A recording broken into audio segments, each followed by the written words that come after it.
In point of fact, the end for which one lies makes a great difference, whether one preserves thereby or destroys.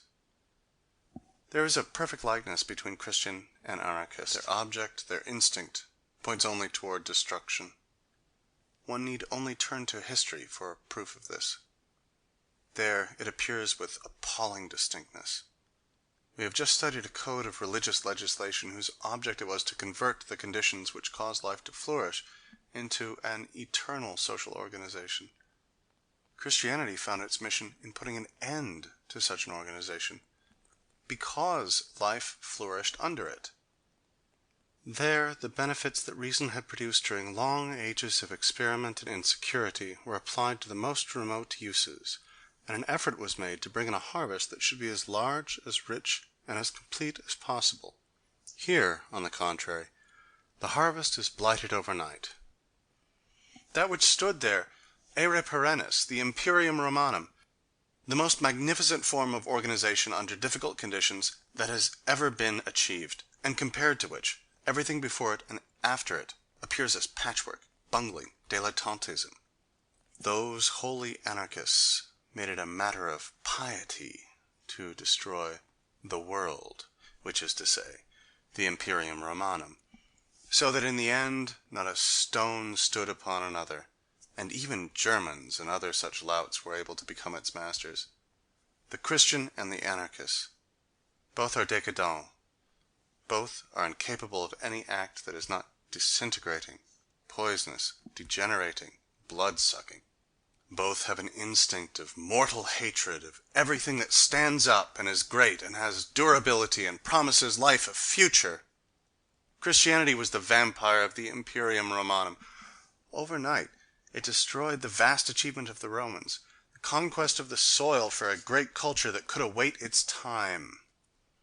Can it be that this fact is not yet understood?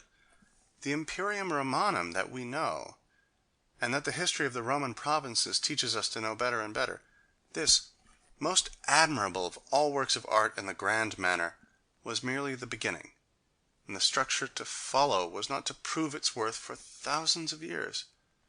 To this day, nothing on a like scale, sub specie aeterni, has been brought into being, or even dreamed of. This organization was strong enough to withstand bad emperors. The accident of personality has nothing to do with such things.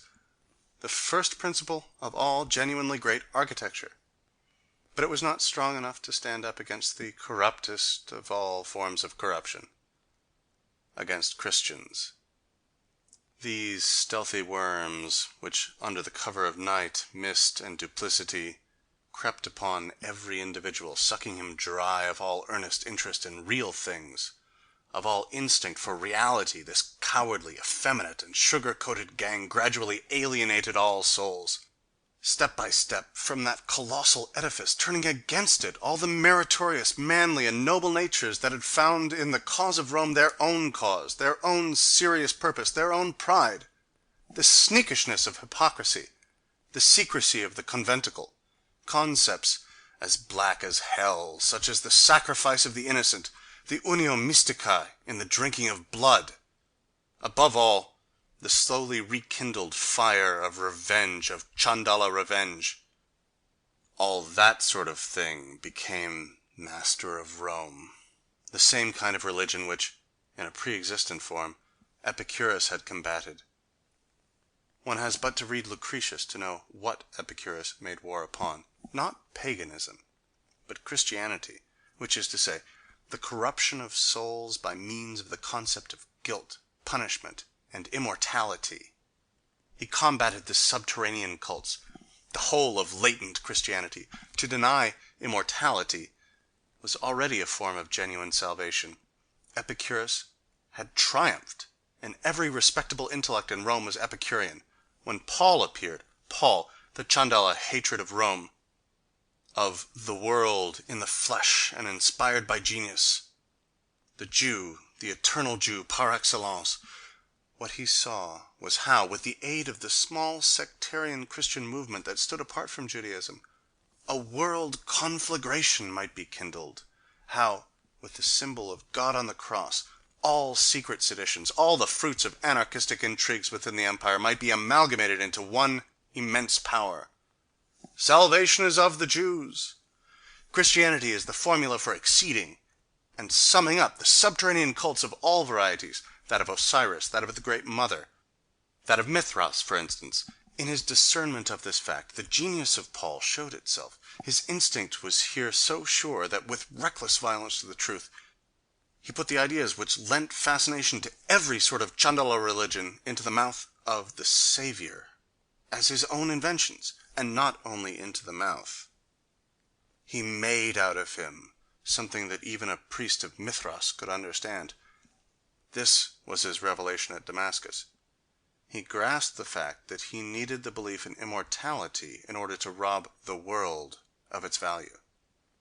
That the concept of hell would master Rome, that the notion of a beyond is the death of life. Nihilist and Christian. They rhyme in German, and they do more than rhyme. 59. The whole labor of the ancient world gone for naught. I have no word to describe the feelings that such an enormity arouses in me. And considering the fact that its labor was merely preparatory, that with adamantine self-consciousness it laid only the foundations for a work to go on for thousands of years, the whole meaning of antiquity disappears. To what end the Greeks? To what end the Romans? All the prerequisites to a learned culture, all the methods of science were already there. Men had already perfected the great and incomparable art of reading profitably. That first necessity to the tradition of culture, the unity of the sciences, the natural sciences, in alliance with mathematics and mechanics, were on the right road. The sense of fact, the last and most valuable of all the senses, had its schools, and its traditions were already centuries old. Is all this properly understood?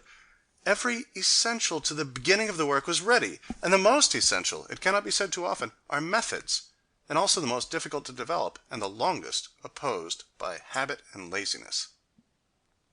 What we have today reconquered, with unspeakable self-discipline, for ourselves, for certain bad instincts, certain Christian instincts still lurk in our bodies, that is to say, the keen eye for reality, the cautious hand, patience and seriousness in the smallest things, the whole integrity of knowledge.